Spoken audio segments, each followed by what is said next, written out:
Moi, je suis très content aujourd'hui de pouvoir présenter à la presse Thomas Andrieux, qui est notre nouveau coach donc pour les 2 prochaines saisons, au moins. Les 2 prochaines, celle qui s'ouvre et la saison prochaine. Les entraînements ont repris depuis maintenant la semaine dernière, puisque les joueurs sont tous arrivés. Fin de semaine dernière, ils sont tous arrivés, examens médicaux, examens physiques, examens sur le terrain, etc. Enfin, tout ce qui va avec depuis le 10 août dernier. Donc, les vacances ont finalement été relativement courtes. Et les entraînements sur le terrain ont repris depuis, je crois, vendredi dernier. Je laisserai peut-être Thomas présenter son staff, juste dire qu'il sera accompagné de Karim Diop, qui était déjà l'assistant l'année dernière à Denain-Voltaire, et d'un nouveau venu, Adrien Honnet, qui est notre préparateur physique cette année, qui est également préparateur physique de Tribasket, pour ceux qui cherchent, qui suivent un peu.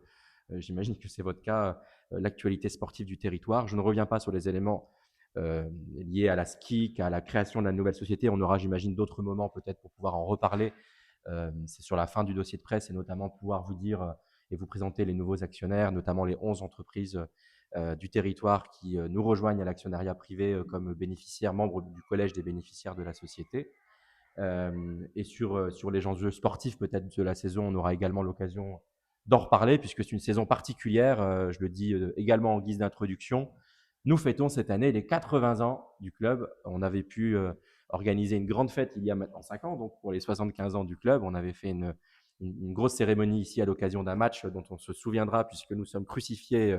Je parle pour ceux qui suivent le club plus précisément. Pascal, je crois qu'on est crucifié en prolongation d'un shoot à 3 points, si je ne me trompe pas, de Tom Digbeu à l'époque, qui fait que l'on perd cette rencontre des 75 ans, qui était pourtant une belle fête. Tom Digbeu qu'on retrouvera d'ailleurs cette année dans la division. Et donc, on aura l'occasion de revenir également au cours de la saison sur la manière dont on veut aussi fêter ces 80 années d'histoire du club cette année.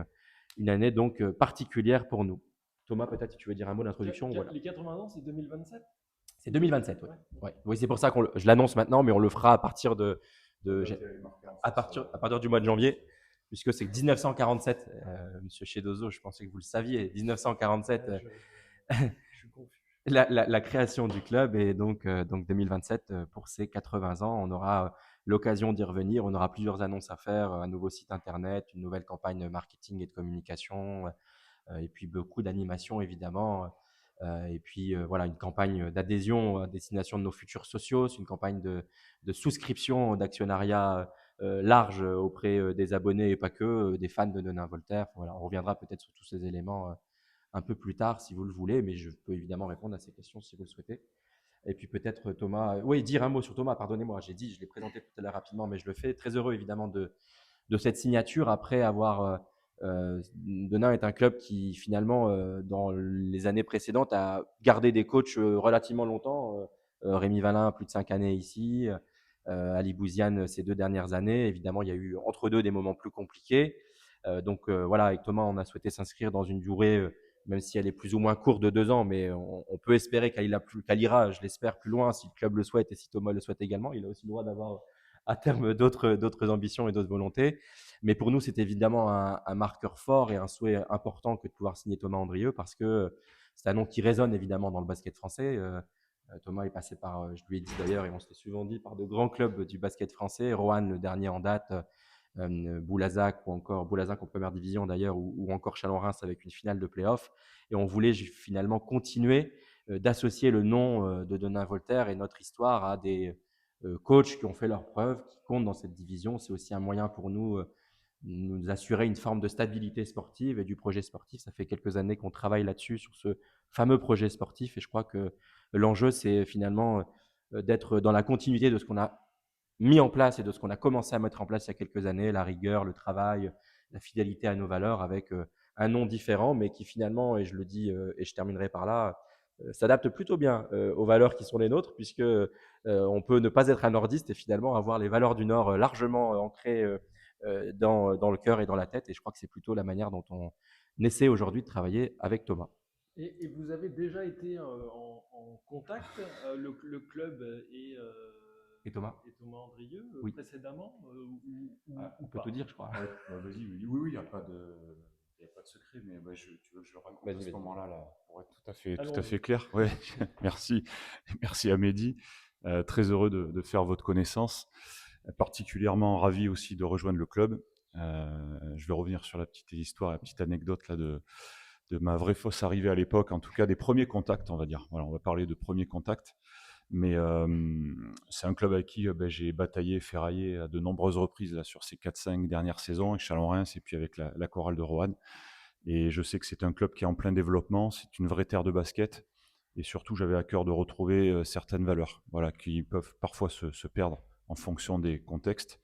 Et je pense que je peux apporter aussi mon expérience et mon vécu à ce club, à cette équipe qui va être, on en reparlera après, assez jeune en termes de moyenne d'âge. Donc on a un double objectif, c'est évidemment de performer dans un championnat qui, à mon sens, s'annonce peut-être encore plus dense et homogène que les saisons précédentes. C'est dur à imaginer, mais je pense que ça va être le cas. Et ensuite, on a un deuxième objectif très fort, c'est d'accompagner nos jeunes joueurs et les faire progresser tout au long de la saison. Voilà. Pour revenir en arrière, effectivement, à l'époque, on n'avait pas pu échanger avec Mehdi, mais on avait échangé uniquement par texto. On avait convenu d'un rendez-vous. C'était juste avant mon arrivée au Champagne Basket en 2022, où j'ai remplacé le successeur qui était en place sur la saison de Pro A, où il restait 6-7 matchs. C'était mission quasi impossible, mais qu'on a failli relever à l'époque.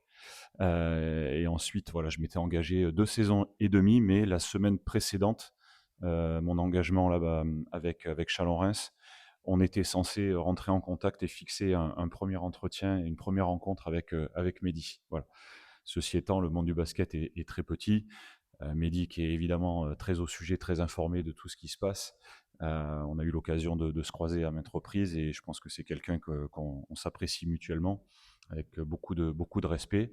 Et l'alignement des planètes fait qu'on a pu signer ensemble. Et voilà, j'espère qu'on va vivre une très très belle aventure là tous ensemble. Et donc, qu'est-ce qui a fait que finalement l'affaire a fini par se conclure entre vous et Denis Voltaire? Alors il y a Et plusieurs, qu'est-ce qui vous a attiré ouais, il y a dans plusieurs ce paramètres. projet en Alors fait? j'ai cru comprendre que voilà après là, il faut souligner aussi le bon passage de mon prédécesseur Ali Bouziane, avec qui je m'entends très bien. On est de la même génération avec Ali, tous les deux nés en 77. On a été joueurs professionnels tous les deux. On a porté le maillot de l'équipe de France aussi espoir tous les deux à l'époque, et on partage un certain nombre d'idées aussi du basket et un certain nombre de valeurs. Donc je voulais aussi mettre en avant le travail qu'a pu fournir Ali, notamment à son arrivée il y a un peu plus de 2 ans pour sauver la saison, puisque l'équipe était, je crois, à la lutte pour pas descendre. Il y a eu une première saison qui était difficile en 24-25, mais la saison écoulée a été plutôt de bonne facture. Et du coup, le changement de coach a entraîné une réflexion. Là, je ne vais pas pouvoir parler au nom de Mehdi, mais de la part des dirigeants. J'étais forcément disponible sur le marché, ce n'était pas le cas les saisons précédentes aussi. Et du coup, comme je l'ai dit, c'est souvent un alignement des planètes. Et le projet qui m'a été présenté m'a séduit, malgré tout ce qu'on a pu entendre, puisqu'on a entendu beaucoup de choses, mais j'ai pour habitude, comme mon prénom Thomas, de croire que ce que je vois, comme Saint Thomas. Et je me suis fié aussi à mon instinct, qui, je pense, est important, et surtout au discours des gens en place et au discours de Mehdi et des dirigeants. Donc, ça, je voulais vraiment retrouver quelque chose de sain, un club sain, avec des valeurs fortes, et le double projet, à savoir de performer dans une Pro B toujours plus redoutable, mais dans le même temps de développer des joueurs. Il ne faut pas oublier que j'ai travaillé 7-8 ans à la formation à Boulazac avant d'être entraîneur en 2017 de l'équipe professionnelle. Donc je connais tout ça par cœur, et ça m'a stimulé. Et du coup, après, voilà, on a entamé les tractations, mais ça, Mehdi vous répondra mieux que moi à cette question. Et justement, enfin, parce que vous-même en parlez, mais tout ce qui s'est dit autour du club, il s'est retrouvé un peu dans l'œil du cyclone là, pendant plusieurs semaines, ça vous a, alors même si j'entends ce que vous dites, hein, quand vous ne croyez que ce que vous voyez, mais ça a pu vous effrayer à un moment donné? Effrayer, le terme est quand même plutôt fort, mais il suffit de regarder ce qui se passe sur le niveau supérieur avec un club particulier qui est quand même en mauvaise posture, on va dire. Et je pense que ce qu'il faut, c'est que le club ait les reins suffisamment solides. Il y a ce qui se passe évidemment dans la presse, mais il y a ce qui se passe aussi en interne. Bon, aujourd'hui, j'ai 50 ans l'an prochain, ça fait 30 ans que je suis dans le basket, donc avec beaucoup d'expérience. Et je sais que le club est fort parce que le club s'appuie sur un public très fort. Pour moi, ce club me rappelle énormément le club dans lequel j'ai grandi dernièrement. Ces dernières années, j'y suis resté quasiment 15 ans. Donc, j'ai pas pour habitude de faire des one-shots. C'est Boulazac, le Boulazac Basket Dordogne, qui est une commune de 10 000 habitants. Le basket là-bas est roi et la salle est pleine. Et je pense que on peut voir la force d'un club à la dimension de son public, à la dynamique qui est créée par son public et sur l'aspect local. Et ici, on sait que le Denain-Voltaire, ben, ça représente tout pour cette ville. Et du coup, j'ai été aussi rassuré par rapport à tout ça et tout ce qui m'a été présenté. Justement, ça a été aussi évoqué tout à l'heure, vous parliez de valeurs communes que vous partagez avec ce club, justement. Enfin, vous vous retrouvez dans quelle valeur, puisque bon, visiblement, enfin voilà, vous n'êtes pas nordiste, Non, pas vraiment, non. Non. mais, Même bien que j'ai voyagé aux quatre coins de la France, mais vous entre. vous y reconnaissez quand même dans les valeurs que véhicule cette région. Mais quand vous voyez sur les banderoles plus fier, plus humble et plus fort, oui, je pense que c'est quelque chose qui, qui, moi, me correspond. Qui vous Je suis parle, pas quelqu'un qui va faire beaucoup de bruit. Je pense que Mehdi peut en témoigner. Je suis quelqu'un qui travaille beaucoup, euh, avec une grande confiance dans mon staff, dans mon travail, dans les joueurs. Par contre, ce que je demande systématiquement, c'est deux valeurs essentielles, c'est le travail et l'humilité. Voilà. Avec ça, je pense que vous pouvez voyager très loin. Et le club de Denain, pour moi, renvoie cette image-là. Voilà, c'est un club qui renvoie une image de travail, qui n'a pas forcément de très gros moyens, parmi les premiers, en tout cas en Élite 2. Mais il y a beaucoup d'humilité qui se dégage de ce club-là. Mehdi en a parlé tout à l'heure en introduction. Et je pense que c'est quelque chose qui me correspond. Après avoir connu Boulazac en proie, le club de Champagne Basket aussi, avec des ambitions très élevées, qu'on a assumées, puis la chorale de Roanne aussi, avec de grosses ambitions. J'ai la nécessité, moi, de mettre aussi mon vécu, mon expérience au service du club et au service de l'équipe. Voilà, c'est comme ça que je vois les choses en tout cas. Peut-être un mot Alors, une précision tout à l'heure par rapport à la question sur pourquoi à l'époque ça ne s'était pas fait. Je précise que c'était pour la saison d'après. C'était l'année où Rémi Valin s'en allait pour aller en Pro A et on était à la recherche d'un coach pour la saison d'après. Et en fait, voilà, c'est ça. Et le fait que effectivement Thomas signe en cours de saison bloquait évidemment nos perspectives et nos possibilités de le recruter pour la saison qui s'ouvrait. Et donc, on n'avait pas pu aller jusqu'au bout. Je crois qu'on était resté effectivement au stade du SMS et de l'échange. Voilà.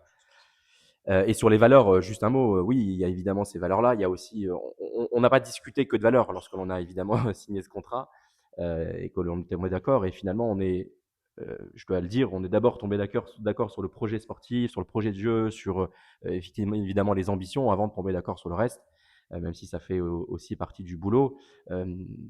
Et je le dis peut-être à la place de Thomas, mais évidemment, fierté, d'humilité, de travail. Mais il y avait aussi dans la demande que l'on a formulée à Thomas, mais que l'on a formulée globalement aux coachs que l'on a reçus, puisqu'on en a reçu plus d'une dizaine en entretien, il y avait évidemment cette volonté aussi d'avoir un projet de jeu qui donne sens dans ce territoire.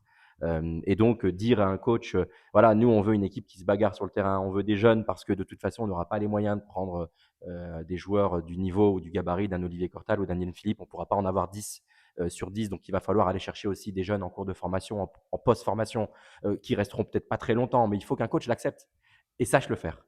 Et tout le monde ne sait pas jouer et entraîner une équipe avec des jeunes joueurs et avec un partage des expériences.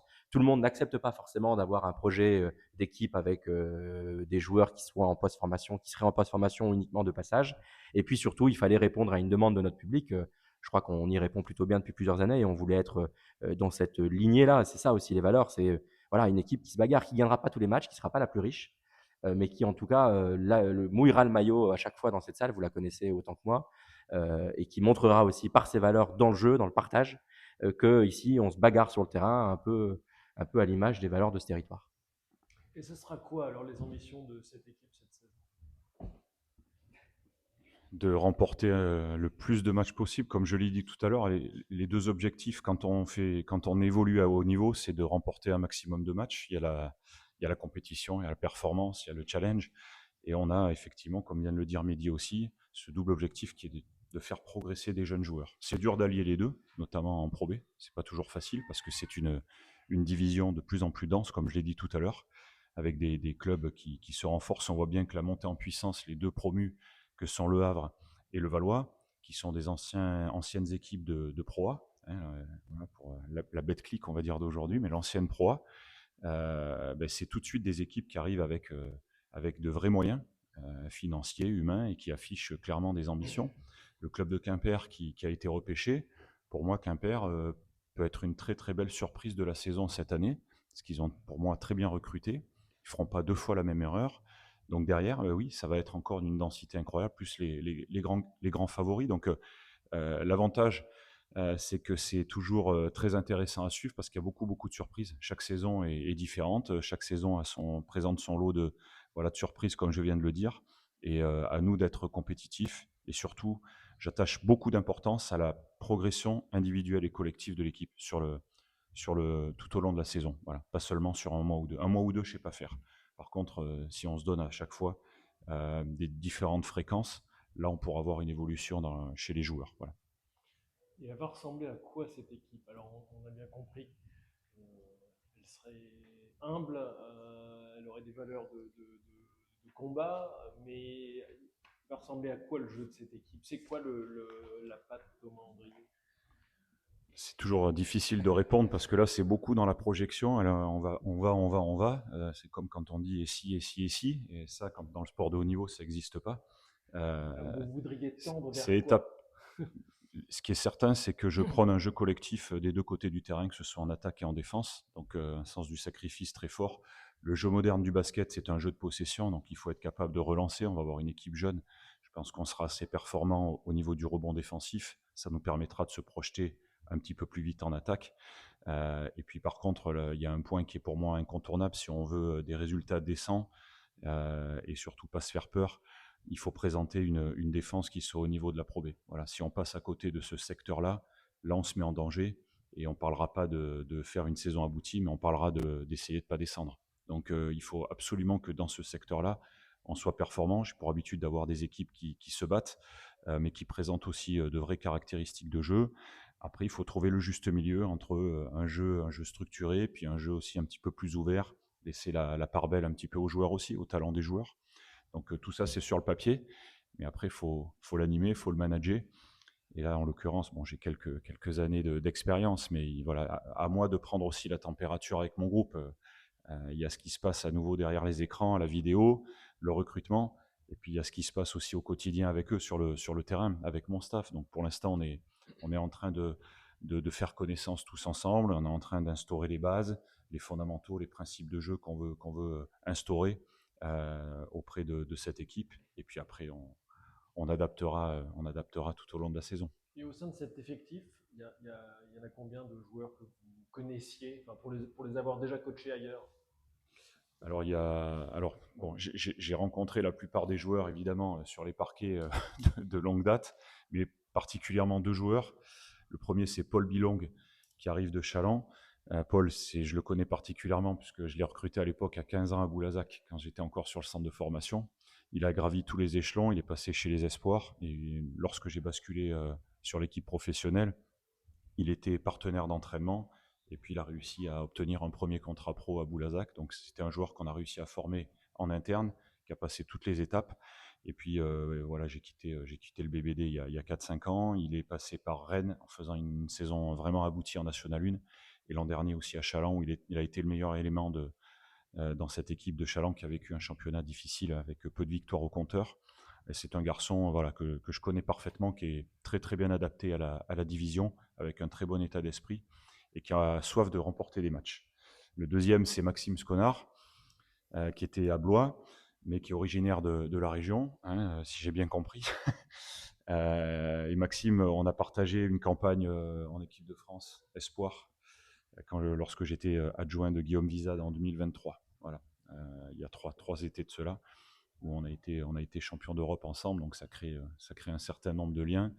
Maxime nous a rejoints parce qu'il a envie de changer un petit peu de dimension et de statut, où il était le petit jeune du côté de Blois. Il a passé 4 saisons là-bas, et il arrive pour essayer de faire la meilleure saison possible pour avancer, comme l'a dit Mehdi, dans sa carrière. Voilà. Et parmi les joueurs de cet effectif, il y en a 5 qui étaient là la saison dernière déjà, hein, c'est ça? J'imagine que même si vous n'étiez pas le coach, c'est quand même important pour vous d'avoir cette base de travail avec des joueurs qui se connaissent déjà et qui ont des habitudes et de travail et de jeu ensemble. Oui, oui, c'est toujours un plus. Le secteur intérieur reste en place, donc ça c'est intéressant. Encore plus avec 2 joueurs aussi expérimentés, avec beaucoup de vécu, que sont Olivier Cortal et Liane Philippe, qui est, voilà, on va dire le vieux sage de la maison, qui est le capitaine de l'équipe, qui a été le joueur le plus régulier l'an passé, qui réalise encore des performances de haut vol. Et puis Olivier, qui est passé aussi par Boulazac, à Chalon-sur-Saône, qui a une trajectoire formée à Strasbourg, donc c'est un joueur de très haut niveau. Et les 2 petits jeunes, Christian Nelson et Moulay Sow, qui eux doivent tout de suite apporter quelque chose. L'année dernière, c'était l'année de la découverte sur l'élite 2. Et là, j'attends vraiment qu'ils puissent exploser et apporter davantage de performances, mais sans attendre le premier tiers de la saison. Voilà, il faut tout de suite qu'ils soient impactants. Ils ont des repères certains, les repères du club, repères de jeu. Maintenant, il faut qu'on fasse cohabiter tout ça avec l'arrivée de 5 nouveaux joueurs, sans oublier Gaëtan Méniel, le meneur de jeu, qui est resté, Gaëtan, qui passait par Lille, qui a eu une saison entre Le Portel et Blois il y a 2 ans, et qui a fait une saison pleine aussi l'année dernière. On connaît son engagement constant, son énergie. Et je pense que ça répond parfaitement à ce qu'on veut mettre en place ici. Il y a, pardon, il y a un joueur dans cet effectif dont le nom ressort, c'est forcément Wembanyama. Alors on imagine que ça n'est pas qu'un coup médiatique. J'imagine que le joueur aussi présente quand même quelques qualités qui font que il mérite sa place à Denain Voltaire. Je, Alors sur l'aspect médiatique, je vais d'abord laisser répondre Mehdi, puis je reprendrai la main sur l'aspect sportif, parce que c'est bien 2 choses différentes. En ce qui me concerne, c'est bel et bien l'aspect sportif. C'est une question importante, intéressante, puisqu'on nous la pose évidemment tous les jours. Et bon, on veut vraiment, je le dis ici entre nous, mais on essaie vraiment de faire un peu redescendre la pression aussi là-dessus. C'est-à-dire que quand on recrute une équipe, on a évidemment plusieurs noms qui nous tombent sur des postes bien précis. Et évidemment que sur ce poste-là, lorsque les noms nous sont arrivés, ce n'était pas un poste majeur de l'équipe non plus. Évidemment, on cherchait un jeune joueur de talent ou en tous les cas en progression, plutôt de post-formation qui allait nous, je le dis aussi, qui allait pas coûter très très cher. C'était l'enjeu pour nous, sur le profil recherché auprès des agents sur ce poste-là. Évidemment, quand la liste arrive, je crois, je vous dois l'honnêteté de dire que quand on voit Wembanyama, on se pose 2 fois la question de savoir est-ce que c'est le vrai, le faux, le frère, le grand, le petit. Bon, et on s'est vite rendu compte avec Thomas en regardant, peut-être avec une attention particulière, parce qu'il y a évidemment l'enjeu médiatique, que ce gamin avait un vrai potentiel. Au Youngster Game, c'est pas pour rien qu'il y a été sélectionné. Il était en espoir à Strasbourg, c'est pas pour rien. Et tous les joueurs, finalement, à Denain, qui passent par Denain, vivent un peu le même test de recrutement. Et on fait un gros scouting. Thomas en a fait une grosse part cet été, de renseignements sportifs, humains, sur le joueur, sur ses coéquipiers, sur l'équipe. Voilà. Et donc Oscar, évidemment, rentrait dans toutes les catégories. Et je le dis aussi, puisque c'est ce qu'on lui a dit et c'est ce qu'il nous a demandé. Oscar, c'est Oscar, il a envie aussi d'exister parce qu'il est Oscar. Et donc, nous, c'est pour nous très important que de réussir le projet avec lui, de le développer, de faire de lui un joueur professionnel, parce que c'est quand même son premier contrat pro, et le pauvre garçon, finalement, il va être très, très attendu. Et vous imaginez la pression qu'il y a derrière lui, surtout quand on a un frère comme Victor. Pas très facile. C'est pas très facile. Et voilà. Et ce qui est très, très important pour nous, c'est vraiment, je commençais par faire redescendre la pression parce que il va sans doute faire des erreurs. Il est très jeune, on l'a déjà vu. Il est vraiment en progression. Il y a du potentiel, il y a beaucoup de talent derrière ce joueur, mais voilà, il est au même niveau qu'un joueur espoir ressorti de centre de formation qui fait son premier contrat pro et qui donc va devoir évidemment prouver. Et peut-être que lui, il y aura peut-être un peu plus de pression que les autres là-dessus. Donc nous, on met tout en place pour l'accompagner. On espère qu'à la fin de la saison, on pourra se dire que le projet sportif avec Oscar est réussi. Ça me permet de faire la transition pour Thomas. Oui, justement, enfin, je vous pose une question qui est dans la continuité, mais dans la construction de votre effectif, c'est vraiment 10 joueurs ou c'est 9 plus 1 avec lui? Non, c'est là où le statut véritablement va changer pour Oscar. C'est un 10e joueur professionnel. On est bien 10 joueurs professionnels. On a un stagiaire professionnel. Peut-être un 12e si une opportunité se présente. Voilà, on verra ça un petit peu plus tard. Mais c'est là justement où les attentes vont changer. C'est plus le petit jeune qu'on attend, qui va. Voilà, c'est un garçon qui, malgré sa jeunesse, parce que Il a seulement 5 années de basket derrière lui. Il est passé par le handball, il a eu l'occasion d'échanger. 5 années de basket. Vous prenez sa saison dernière à Strasbourg en espoir, il a une mise en route un petit peu compliquée. Il a été aussi fragilisé, diminué par des blessures pendant, voilà, parce qu'il il grandit aussi à vue d'œil. Hein, ça fait partie du schéma, on va dire, à cet âge-là.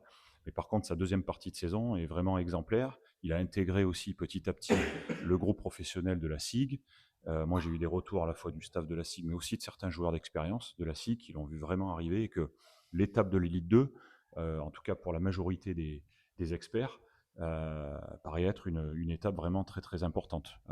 Au même titre que cet été, il était sélectionné avec l'équipe de France aussi U20, étant très proche de Michael et le coach de Pau et d'Alexandre Ménard de Boulazac. J'ai eu des retours très très positifs. Il est arrivé un petit peu sur la pointe des pieds, puis finalement, ça a été un des joueurs les plus réguliers du championnat d'Europe, voilà. Donc de l'équipe de France, en sachant qu'il a un an de moins. C'était la génération 2006 et lui est 2007.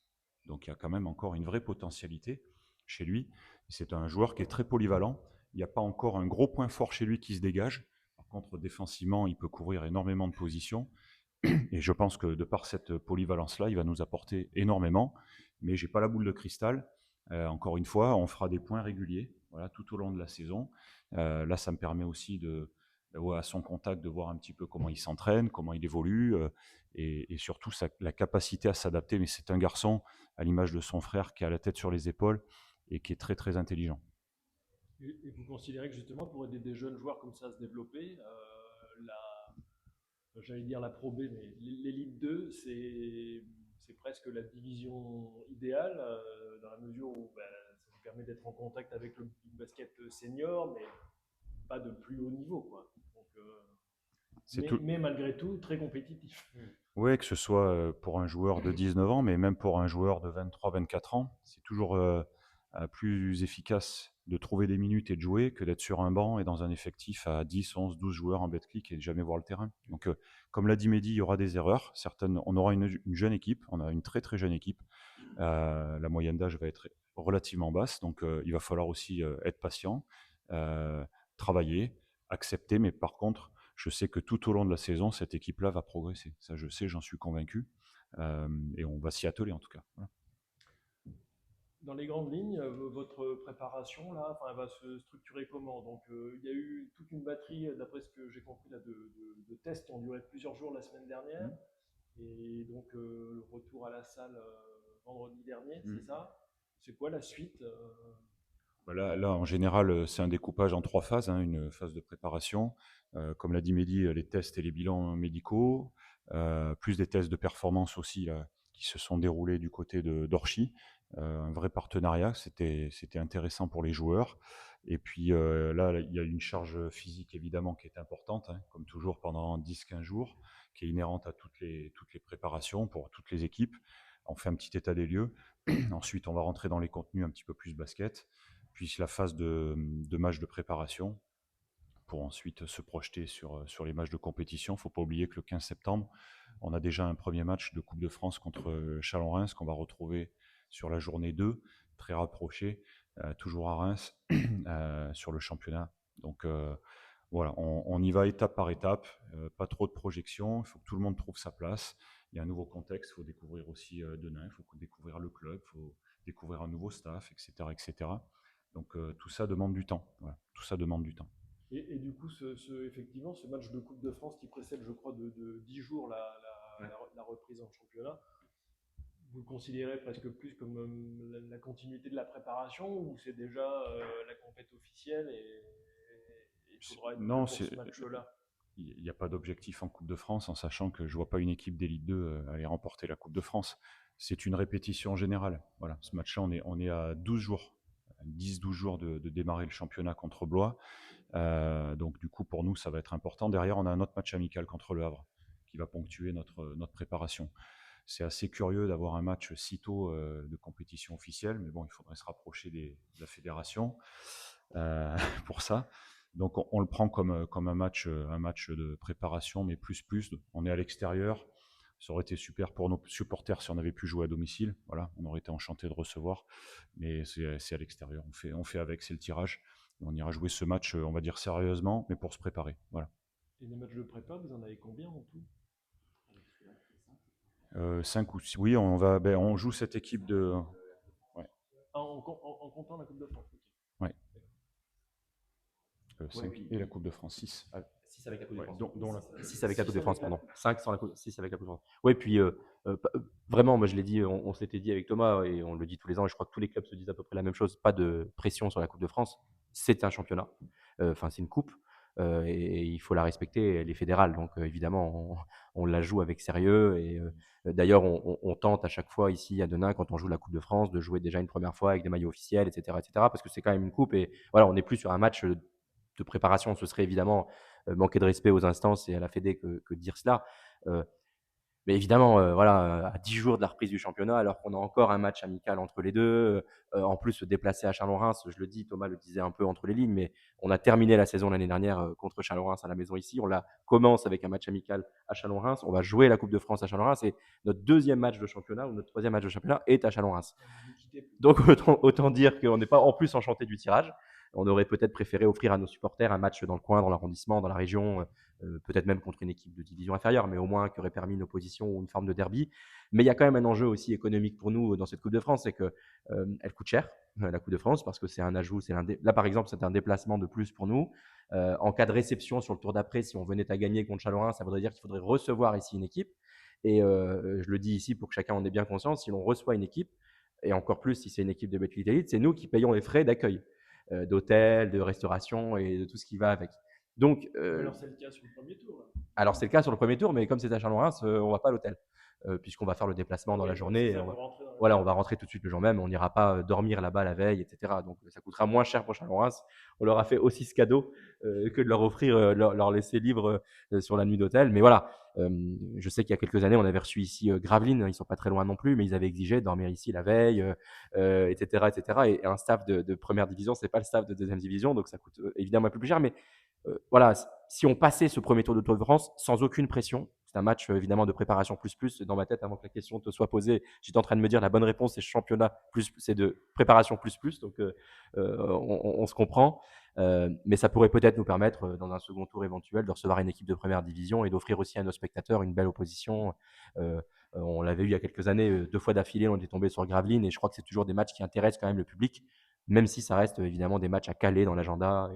Et toujours, j'allais dire, avec tout le respect que j'ai pour ce championnat ou pour cette coupe, un peu chiant à caler. J'ai une dernière question, parce que Non, mais allez-y, allez-y. le timing, on l'a déjà un tout petit peu dépassé. Par rapport à ce à quoi vous vous attendiez, et ce que vous avez trouvé à Denain, est-ce qu'il y a beaucoup de différences? Parler de la ville Non, dans le club. Le club. C'est encore trop tôt pour répondre à cette question. Je viens seulement d'arriver, on reprend. Donc, non, pour l'instant, j'ai pas plus de repères que ça. Ce qui m'importe pour moi, c'est de tomber dans un endroit où où j'ai des repères humains avec les gens. Voilà, tout de suite, on voit si ça match ou pas. C'est déjà le premier repère. Si là-dessus ça coince, effectivement, ça peut poser problème. Là, c'est pas du tout le cas.